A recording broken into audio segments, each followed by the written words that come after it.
So we invited him and he came and all that. But now it's Messiah's celebration. We can't do that. We cannot do that. Verse 10.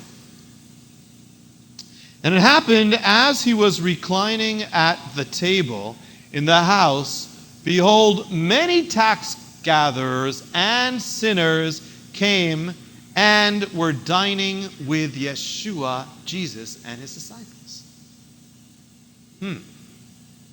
Sounds like a little bit of just what happened. Other Gospels reveal where this is. Matthew doesn't. Interesting.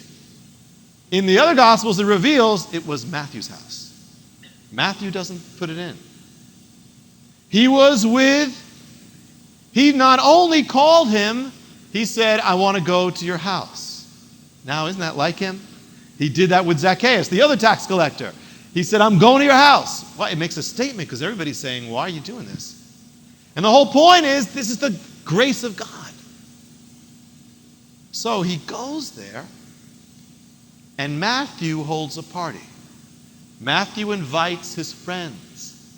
He invites, who are those tax gatherers? It's his friends.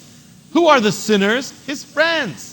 Now they're all sinners, but this is what it's saying is these people were really sinners. They knew these people to be like underworld people. Dining, all these people could have been prostitutes, could have been people who extorted, all sorts of things going on. And they're all at the dinner table, and there's Messiah with them. You know, when you come to the Lord, you can't hang out like you did. You can't hang out in the same way. You know, there's got to be a change that happens. That doesn't mean you reject the people who are your friends. You want to reach out to them. You want to reach out to them if you can. But you have a new life too.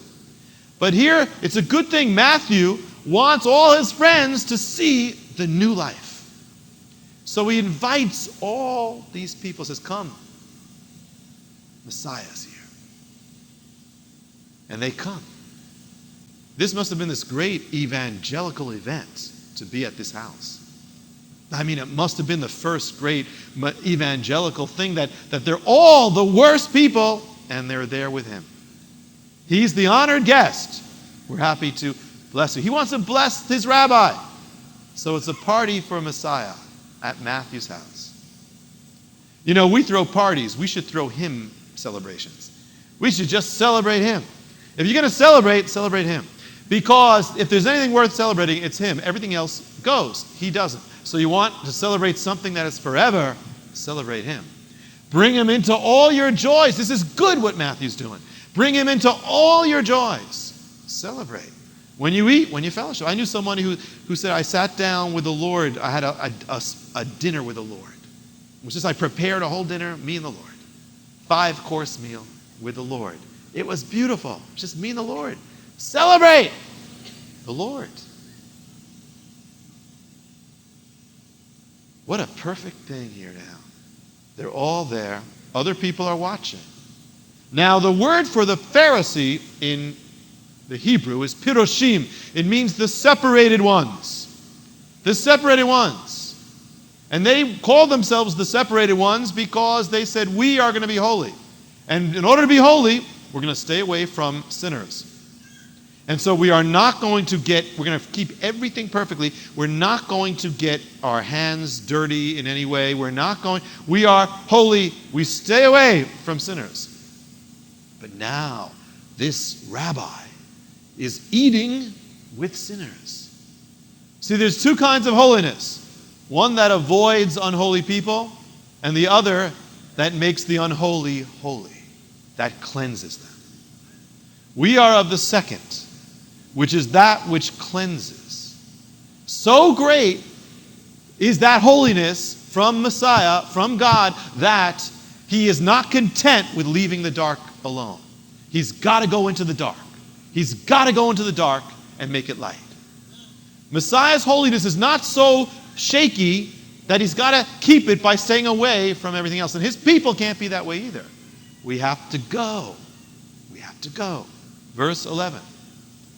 And when the Pharisees saw this, they said to his disciples, why is your rabbi eating with the tax gatherers and sinners.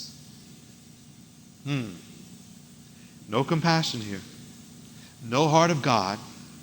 There were good Pharisees. Don't judge all Pharisees. Nicodemus was a Pharisee. Even Paul was along those lines. But these ones, this is typical religiousness without God. Why? The only thing they're concerned about is the fact that he is eating with sinners. And they see it as a bad thing. You know, when we were at the Messiah College, we had the tape of India and these people, these massive people in robes getting saved. And, most people were real blessed, but there's a voice that, someone said to someone else, said, why does he have to go over there? Why does he have to go to those people? The Jewish people here, he doesn't have to go there for the Indian people. He's saying, why are we here? Why are we here? What's it about? Why? More concerned about these things. It's like he does a miracle, and they're more concerned that you broke the Sabbath. How? Because you performed a miracle on the Sabbath. Wait a minute. If you're performing a miracle, doesn't it mean that you must be linked up with the guy who made the Sabbath? So here they're saying they're going up. They don't go up to him, and they're like, it's cowardly. They don't go to him. They go behind his back. They go to the disciples. Why does your rabbi, and they probably are not really asking because they're interested. They're probably saying you shouldn't be following him. Why does your rabbi eat with the sinners? It's easy to judge by appearance. Be very careful. People associate with other people. You don't know why they're associating. The most holy thing in the world, he was called a friend of sinners. Thank God, or we'd never get in.